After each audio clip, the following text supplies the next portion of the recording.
ഒരു ചെറിയ സവാള, പക്ഷേ അത് വലിയ ആളുകളെ പോലും കരയിപ്പിക്കും. എന്തുകൊണ്ടാണ് സവാള അരിയുമ്പോൾ മാത്രം കണ്ണുനീർ വരുന്നത്? അതിനു പിന്നിൽ ഒരു അത്ഭുതകരമായ ശാസ്ത്രമുണ്ടോ? ഇന്ന് നമുക്ക് അതറിയാം. സവാളയുടെ കോശങ്ങൾ മുറിയുമ്പോൾ അതിനുള്ളിലെ വിവിധ രാസവസ്തുക്കൾ തമ്മിൽ കലരുന്നു. അപ്പോൾ ലാക്രോമാറ്ററി ഫാക്ടർ എന്ന കണ്ണിനെ എരിച്ചിലുണ്ടാക്കുന്ന ഒരു വാതകം രൂപപ്പെടുന്നു. ഈ വാതകം വായുവിലൂടെ നമ്മുടെ കണ്ണിലെത്തും. ഈ വാതകം കണ്ണിൽ തട്ടുമ്പോൾ കണ്ണിന് ചെറിയ എരിച്ചിൽ അനുഭവപ്പെടുന്നു. അത് അപകടകരമായ ഒന്നല്ല, പക്ഷേ കണ്ണ് അതിനെ ഒരു അസ്വസ്ഥതയായി തിരിച്ചറിയുന്നു. അതിനാൽ കണ്ണ് ആ വാതകത്തെ കഴുകിക്കളയാൻ കൂടുതൽ കണ്ണുനീർ ഉൽപ്പാദിപ്പിക്കുന്നു.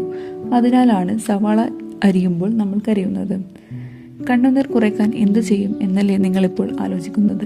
ചില ലളിതമായ മാർഗങ്ങൾ: സവാള ഫ്രിഡ്ജിൽ വെച്ച് തണുപ്പിച്ച ശേഷം അരിയുക, നല്ല മൂർച്ചയുള്ള കത്തി ഉപയോഗിക്കുക, കോശങ്ങൾ കുറച്ച് മാത്രം തകരും. വായുസഞ്ചാരമുള്ള സ്ഥലത്ത് അരിയുക, എക്സോസ്റ്റ് ഫാൻ ഓണാക്കുക അല്ലെങ്കിൽ ജനൽ തുറക്കുക. ഈ വാതകം കണ്ണിലെത്തുന്നത് കുറയ്ക്കാൻ സഹായിക്കും. അപ്പോൾ സവാള നമ്മളെ കരയിപ്പിക്കുന്നത് ദുഃഖം കൊണ്ടല്ല.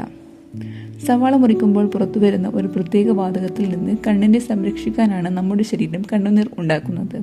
ഇനി സവാള അരിയുമ്പോൾ കണ്ണുനീർ വന്നാൽ അതിന് പിന്നിലെ ശാസ്ത്രം നിങ്ങൾക്കറിയാം. നിങ്ങൾക്ക് സവാള അരിയുമ്പോൾ കണ്ണുനീർ വരാറുണ്ടോ? കമൻറ്റിൽ പറയൂ. വീഡിയോ ഇഷ്ടമായാൽ ലൈക്ക് ചെയ്യൂ.